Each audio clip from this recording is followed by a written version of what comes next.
Doc Ock coming at you live and direct. Although you are not seeing me right now, let me see if you can see me. Can you see me now? Ho! Yes, that's what I'm talking about. That is what I'm talking about. Picture inside the picture. Yes, that's me right down there in the corner, y'all. That's right. And we're going to pick up where we left off at in our last presentation. But before we do that, let's go ahead and do the needful and make sure everybody is doing what they need to do as well, because this is an audience participation thing, and we need your participation, your support, your love, and your prayers. So if you don't mind right now, what I'd like you to do is just pray up on a like. That's what we're doing. We're praying up on a like, and we'd like you to, we're also going to pray up on the thumbs up, and we really want you to go ahead and subscribe to the Tubular Black Facts channel right below. So if you could do those few couple little things for us, it would be most helpful and most appreciated. So if you don't mind, we'd appreciate if you could help us out and just spend a little time doing the needful so we don't have to sit over here getting real pleadful. Meanwhile, we're going to go ahead and get it on with our presentation of the day on Black Gods and Saints of Europe. That's right. And what you're seeing right there on your screen with the picture in the picture piece happening is an image of Saint Maurice. That's right. You're seeing an image there of Saint Maurice with Saint Erasmus. So that's Saint Maurice on the right and Saint Erasmus on the left. And I just love that image because it looks so official. I mean, it's so Germanic looking. It's just, you know, really like Rembrandt-y. And that's one of the reasons I really like that picture, because it's showing you how serious they took Saint Maurice.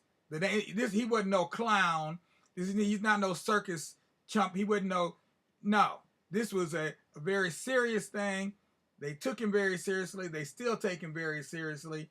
So when we go to talking about Saint Maurice, we ain't playing. We are not joking. We're not kidding around. Let me go ahead real quick, because I haven't done it yet, and do our proverb for today. And the proverb for today is, Isichokoze Nyuki. Isichokoze Nyuki. And what that means is, don't give me no dookie. No, that's not what it means. That means don't provoke the bees. In other words, leave them alone. They ain't bothering you. Why are you going over there messing with them? That's what you tell the children all the time, right? So we should apply that same logic for adults as well. Meanwhile, let's go ahead and move on. The significance of the mass martyrdom of the Theban Legion. That's where we left off at. We were talking about that good old Theban Legion. That's right, the Theban Legion, and what was going on with the Theban Legion. And according to what we know, this Theban Legion was martyred back in 286 AD. And because of that, you see things like this right here. This is the coat of arms of one of the bishops in the Roman Catholic Church, coming out of Germany from a place called Freising. And so you see the Freising Moor. That's the those two heads there represent the Freising Moor. In other words, Saint Maurice. You know that too, because he's got a crown on his head. He's not no slave. He wasn't picking up, he wasn't pushing no broom or a mop or anything around there. And then you see the bear that represents, this is Pope Benedict XVI. It's the same insignia that Pope Benedict XVI ended up putting on his coat of arms, because at this time he was the bishop of Freising, and then later when he rose to being the Pope, then he took those same symbols and applied them to his coat of arms as the Pope. Some of those symbols, not all of them, because he didn't have a little fancy hat over top of it and everything. He had that papal crown they'd be wearing. Okay, and then the scallop, and that represents, I'm not sure what the scallop represents other than, I hate to say it, but I think that scallop, as far as I know, that scallop is representing Santiago de Matamoros, or St. James, as we say in English. That's something I'm going to have to investigate. But meanwhile, let's keep moving along. The significance of the mass martyrdom of St. Maurice and the Theban Legion was a call to arms for all Christians. For all Christians. Because many of the Christians at that time were living in the closet, basically. Those who did speak out had no rights. Those who did speak out really had no rights of free speech. Freedom wasn't free back in that day. And so if you spoke out and your speaking did not match the, if it contradicted the established doctrine, you could get a death sentence real quick, and you wouldn't even have to worry about no trial, because, yeah, your trial would be a trial by fire, more than likely. And then I'm just going to go ahead and cycle through a whole heap of pictures here of St. Maurice and the Theban Legion, and some of them I may have to come back to in order to explain them later. But in the meantime, I'm moving on. So just watch and listen. From that day to the present, St. Maurice has been recognized as a hero in all Christian communities. There's no higher act than to stand up for one's beliefs, knowing that your defiance could end your life right then and there. St. Maurice is still venerated throughout the countries that made up the Holy Roman Empire, particularly France, Germany, and Spain. There are stores, towns, groups, commissions, and even mountains named after St. Maurice. Hopefully, his message is still coming through loud and clear. The legend of St. James the Greater and the Battle of Clavio is over 1,200 years old. Santiago de Matamoros, St. James the Moor killer, was martyred in 44 CE. In other words, in the Christian era. The Battle of Clavio is said to have happened exactly 100 years later, in 844 CE. In other words, as I said, the CE represents the Christian era instead of AD. The Battle of Clavio is said to have taken place 100 years after the beginning of the Reconquista, otherwise known as the reconquering of the Iberian Peninsula, had begun. Now, we call it the Iberian Peninsula because depending on who was in charge determined what that piece of land was called at that time. When the Moors were in Spain for 700, almost 800 years, they called it Al-Andalus. When the Christians were in charge, they called it Spain, or Espanol, or Hispaniola, or Hispania. They called it by, names that indicated that it was closer to the name that we call it today, Spain. The Reconquista was not a battle. It wasn't even a war, but it was a protracted struggle against the Moors of Al-Andalus. The Moors invaded the Iberian Peninsula by storm, beginning in the early part of the 8th century. It took nearly 8 centuries of battles and wars to ethnically cleanse Iberia. You may ask, what was so bad about the Moors, who had brought civilization of a high order to Europe? They created infrastructure all over what is now modern-day Spain. They brought running water, indoor toilets, aqueducts. They improved the roads. They brought lighting. They had scientists there. They kept people from getting sick during the days of the plague, etc. However, And they did not engage in the religious purges like the Reconquista or the subsequent terrorism of the Inquisition. So, what was their actual crime? Number one, they were Muslims. And secondly, they were black Africans from North Africa and Arabia. In the eyes of the Reconquistadors, the only thing worse than a black African Moor is the devil himself. And when I say that, I mean that very literally.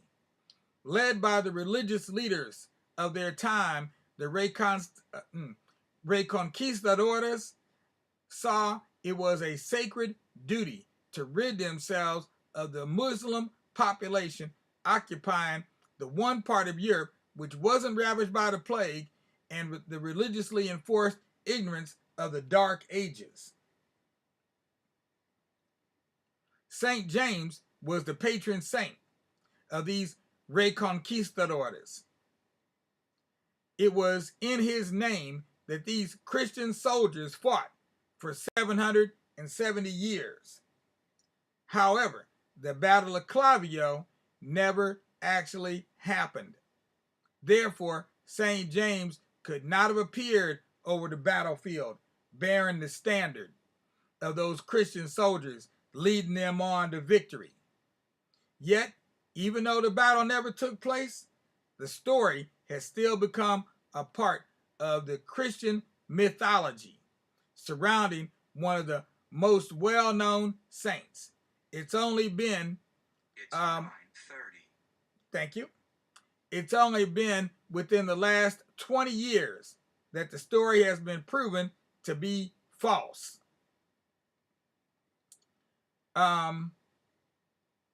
Excuse me. Yeah. In fact, it appears to have been nothing more than a marketing ploy created by a canon of the church to bring pilgrims to Santiago de Matamoros, the black killer de Compostela. So Santiago de Matamoros means the black killer or the Moor killer, and Santiago de Matamoros de Compostela, that is the pilgrimage that hundreds of thousands of Christians go on every year to this very day. By the way, El Camino de Santiago de Compostela, as I just said, is one of the most popular pilgrimages in the world, and walking to Compostela is one of three Christian pilgrimages that can wash away all of your sins. And you see it on the map right there, that red line going through it. Here goes another image of it, and you can see it's a good 400 miles all the way across the northern part of Spain, because that was the part that was controlled by the Castilians and the Asturians. They controlled that northern part that was not controlled at that time by the Moors, or for the most part by the Moors. The Compostela is officially 400 miles long. All along the way are some of the most famous sites dedicated to the veneration of the Black Madonna. Pilgrims seeking respite, relaxation, and rejuvenation spend a night and ask for the strength to complete their mission. And here you're seeing images of Santiago de Matamoros at the Battle of Clavio, which, as I said, was a imaginary battle, but it's definitely a battle that never ever took place, except in the minds of the faithful. Let me see. So the pilgrims seeking respite, relaxation, and rejuvenation can spend a night and ask for the strength to complete their mission at these shrines of the Black Madonna all along the El Camino de Compostela.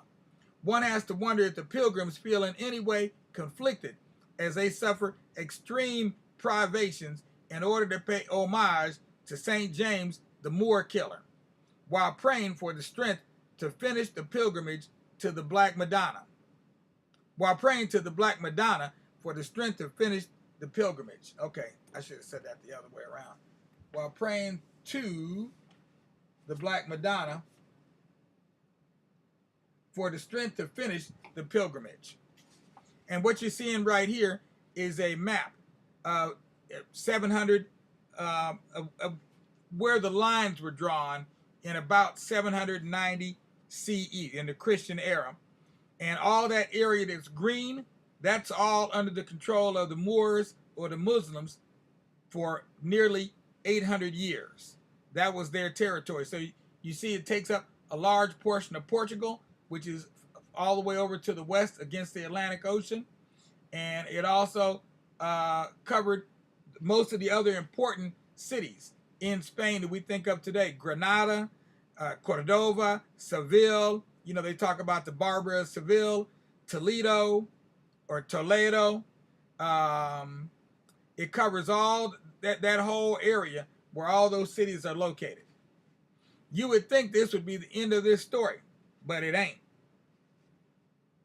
Santiago de Matamoros was used to gin up support for the Reconquista in what's now considered Spain.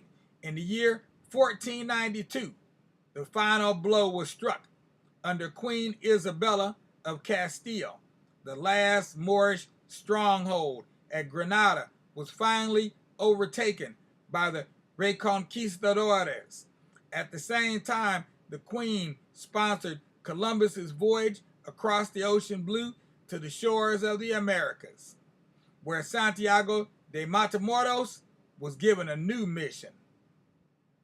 He became the patron saint of the Spanish conquistadors in what became a genocidal war against the Mayan and Aztec nations. And you see there, I'm interspersing some pictures here of people who are still celebrating the Reconquista. And so you see how they portray the Moors as looking very African, wearing very, few scant clothing, and with all kind of things around their head that look quite odd or strange, because we don't usually see people walking around here dressed like that. So Santiago de Matamoros became the patron saint of the Spanish conquistadors. Oh, I already said that. These were just two of the more prominent Indian nations, the Mayans and the Aztecs, who were decimated by the battle-hardened conquistadors. The Native Americans were clearly outgunned by the conquistadors with their chain mail, suits of armor, metal-tipped lances, swords, horses, and ocean-going ships, because the Native Americans at that time, they hadn't seen no horses. Horses were introduced by the Spaniards. It was in this context that Santiago de Matamoros was transformed into Santiago de Mataindios. And you see this statue here. I don't know where this statue is at, but you see he's holding a head of a Moor here after he's finished chopping it off. And the hair on that head is quite kinky. So obviously these Moors were definitely black, according to the artist. Before it was all over, the once helpless natives turned against the Spanish and gave Santiago de Matamoros a new mission: to kill their erstwhile creators. So in other words, or I should say their erstwhile creator. So Santiago de Matamoros, first, he was used to slay the heathens on the Iberian Peninsula, hip and thigh. In other words, the black people. When they went to the Americas, they brought him he became their patron saint in their war against the Native Americans. And then when the natives became restless and revolted against the Spanish, they decided to turn him against the Spaniards as well. So Santiago de Mataindios became Santiago de Mata Españoles and led the Mexican people to successfully revolt against their former conquerors.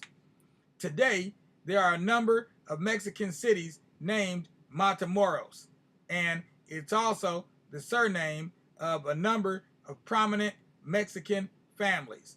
But more relevant to our discussion is the fact that one of these cities, lying deep in the heart of Mexico, is just over the Mexico-U.S. border from Brownsville, Texas, where 167 African American soldiers were court-martialed and dishonorably discharged in the early part of the 20th century. And so here you're seeing a map of Mexico, and you can see I've got Brownsville marked on there and Matamoros. So Brownsville has the black dot, Matamoros, Mexico, has the red dot. So when you hear them talking about the children being kept in cages down on the border that are coming here seeking asylum, that's where they're keeping them at. They're either in Brownsville or around Brownsville, or they're making them stay on the other side of the border in Matamoros, Mexico. So you can see they're really, really close. But we're going back to this, to what happened at Brownsville today. 167 African American soldiers were court-martialed and dishonorably discharged because they refused to lie on each other in order to save their skins. This was a highly publicized event, fully authorized by President Teddy Roosevelt, which was not corrected for a good 100 years. They were finally pardoned by President Richard Nixon in the 1970s, when only one of them was still alive to receive a lifetime pension, quote unquote, however much longer he was going to live for. No other compensation was awarded to any of the families of this awful miscarriage of justice. It just goes to show, the more things change, the more they stay the same. And here, this last image we have here, the last couple images, we see here the Medal of St. Maurizio for officers in the U.S. Army. And here we see an officer who actually won that medal, John W. Peterkin, receiving the Medal of St. Maurice, or otherwise known as the Medal of St. Maurizio.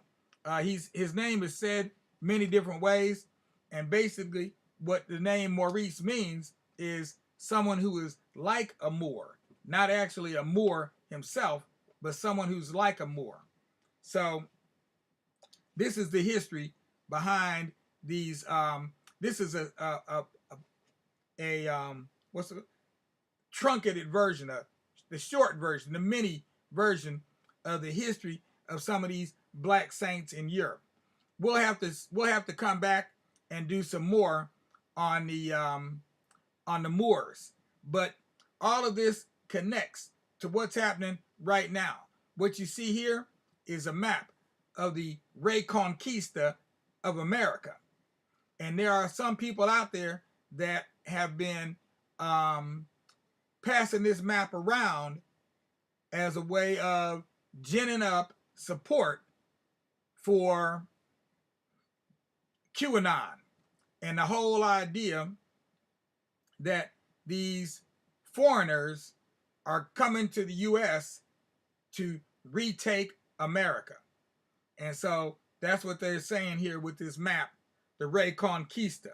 And you see that the part in yellow is part of it right now is Mexico. The rest of it is a good portion of Texas, like pretty much all of Texas, New Mexico, Arizona, Nevada, California, and I think looks like part of Utah there. So they're saying that these Hispanic people want to come to the U.S. and reclaim that whole area, and that this is why we have to engage in all-out warfare, not just against them, but against each other, because some of us feel that don't have that same fear of the Mexicans coming over the border, because somebody needs to pick them tomatoes. I like my tomatoes, and I don't want to pick them all. I pick the ones out in my garden, but somebody's got to do some of these things around here, and the Mexicans have been doing it, and ain't nobody been complaining about that. The only time their complaints happen is when people want to use the Mexicans and all the other Hispanic people as some kind of political football. So somebody needs to get for real and tell it and admit what the real deal is. It's just flat out racism. And the last picture we have here, second to the last picture. Second to the last picture we have here is of an incident that happened just it happened back in December. We just became aware of it a couple of days ago, where this man who was in the U.S. military, like the men at Brownsville, was pepper sprayed by a police officer who in Virginia, claiming that he was not cooperative, he was resisting whatever it was they were telling him to do, so on and so forth. And if you see the video, it's a pity and a shame. There was no reason that officer needed to pepper spray that man. Okay? He was trying to do what the officer wanted. He kept asking him questions, and the man refused to answer any questions about why he was pulling him over, etc. And last but not least, I've got a picture here of a book that we produced called Who Are the Moors? So if you would like more information on the Moors, get in contact with us and we'll turn you on to the book. And in the meanwhile, we hope you have a good day, and we wish you go in peace, but only if you also go in peace with justice. Because peace without justice is something that just disgusts us. Because shouldn't be no peace without no justice. And I think that's what the people in Minnesota are saying right about now. No justice, no peace. Well, you've heard enough from me today. That's my presentation for now. We'll be back tonight at 9 at our usual time. Look for us then with a great big grin, because we're going to be here talking, reading some more from the book, Never Caught, the story of Ona Judge. See if I can show you the picture here real quick. Where are we at? Can I get back to the basic cam? Nope, that's the PNP. Boom, there we go. And now you can see a picture of the book, right? Never Caught, a book about a young lady by the name of Ona Judge who escaped from the clutches of Martha and George Washington. We always heard about the fact that George couldn't tell a lie, but we never hear about all the slaves that he decided to buy. So we're trying to put the truth back along with that other lie that they told, because a lie of omission is the same as a lie of commission. Check that out. Yeah, think about that for a minute. A lie of omission is just as bad as a lie of commission. And that's what happened when they didn't tell us about what actually went down with him and his slaves. All right, so peace out without a doubt. Please don't forget, give us a like, a thumbs up, and subscribe to the Tubular Black Facts channel. Right there below, there's a link. And in the meanwhile, Lindsay, we'll check you later. That's right. Peace out without a doubt.